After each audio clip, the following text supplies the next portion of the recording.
I never imagined my own son would shove me so violently at the Christmas dinner table that I would fall to the floor in front of the whole family, just so his father-in-law could take my place. What he didn't know was that on that very night, I would change his life forever. When he woke up the next day, 47 missed calls would be waiting for him. Because sometimes consequences arrive when you least expect them. Michael Miller was 68 years old, a self-made man who had built a construction empire from the ground up in the bustling streets of Chicago. His life had been one of relentless work, sacrifices, and quiet triumphs.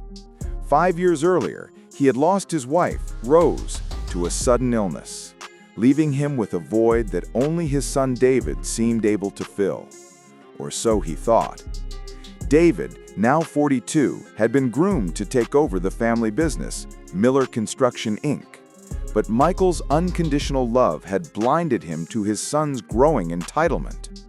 On December 24, 2024, Michael arrived at David's elegant suburban home with a heart full of holiday cheer.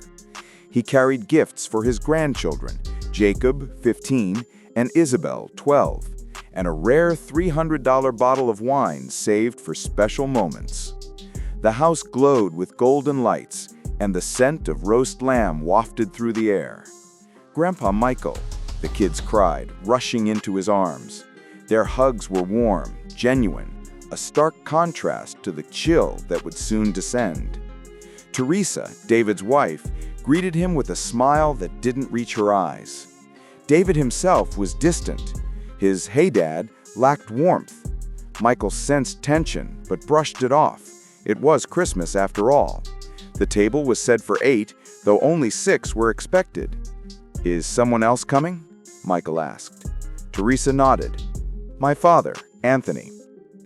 Anthony Moore, 72, was a rival businessman, always lurking in Michael's professional shadows.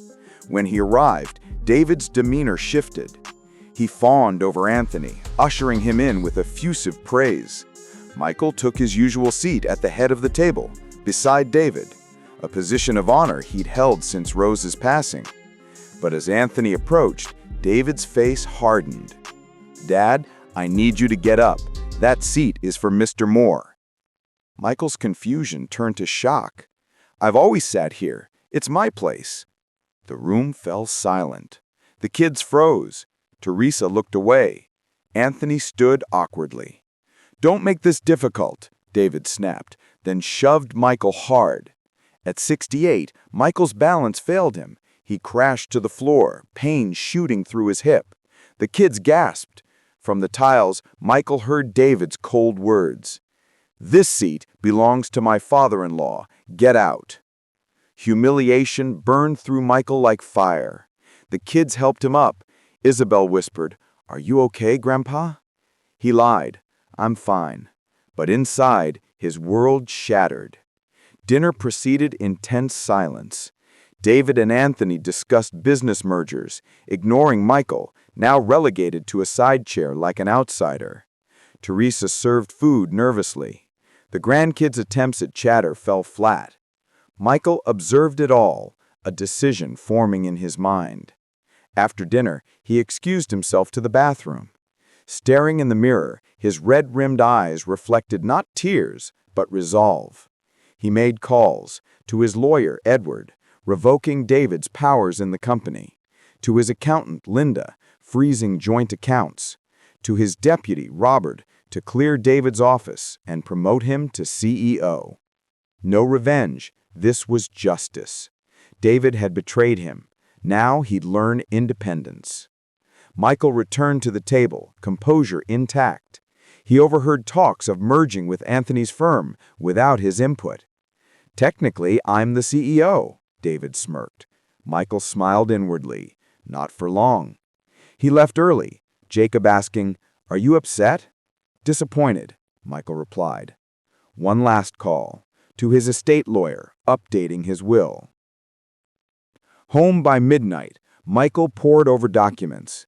David owned no stock. All power was Michael's to give or take. Linda called with revelations. David had misused funds for personal luxuries, a $600,000 mortgage, a $120,000 car, $200,000 in credit debt, all co-signed by Michael. Cancel everything, he ordered. More discoveries, diverted commissions, conflicts of interest. David hadn't just disrespected him, he'd betrayed the company for years. By dawn, plans were set. At 8 a.m., Edward arrived with papers. Michael signed terminations, revocations, asset recoveries. The Lakeshore Drive apartment, a gift, was a loan. He'd reclaim it. Dressed sharply, Michael watched notifications pile up. The storm was brewing.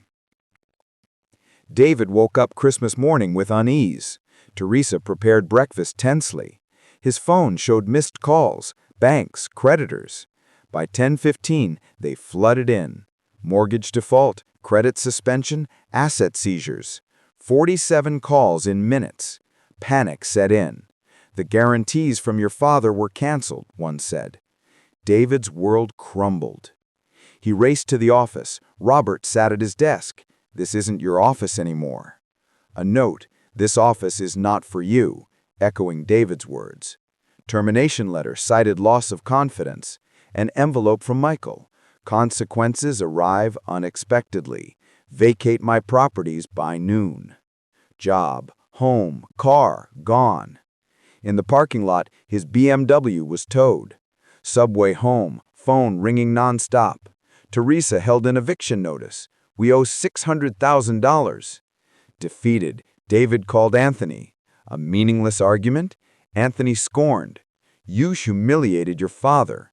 No support from me. Worse, Anthony would apologize to Michael and partner with him. The kids descended. Why did you push Grandpa? Isabel cried. Jacob, it looked like you hated him. David admitted his mistake. Teresa packed. The kids and I are going to my parents. Separation papers followed. By evening, David was alone with $300 checking into a cheap hotel. A lawyer warned no contact with Michael or restraining order. Homeless, jobless, David reflected in the mirror. Aged, broken. He destroyed everything in seconds of arrogance. 3 days later, Jacob called. Michael visited, assuring the kids his love, validating Teresa's separation. Adults make decisions with consequences. Jacob asked David, "Why were you cruel?" No answer sufficed. Maybe Grandpa's being fair, Jacob said. 2 weeks on, funds gone, David took a $1,200 a month night cleaning job. Hands blistered, pride swallowed. Coworkers taught humility. Through kids, he learned Michael and Anthony partnered successfully. Irony stung. A month in, cleaning high-rises, David gazed at Chicago's lights. Privilege exposed as illusion. Hope flickered, not for old life, but new authenticity. In March, Park Stroll revealed Michael and Anthony planning joyfully. Michael looked vital, proud of the grandkids' resilience. On David, not ready to reconcile, needs to learn. David realized growth, not please, was key. By December 25, 2025, a year passed. David coordinated cleaners, earned $1,800, lived modestly. Calls with kids deepened. Jacob texted, Michael inquired about him. Hope he's learning. David attended church, grateful for inner peace. He wrote Michael, not begging, but thanking him for lessons in dignity, acknowledging betrayal, detailing growth. You gave me the gift of self-worth. Weeks later, Michael's reply, glad you're growing. Stay on that path.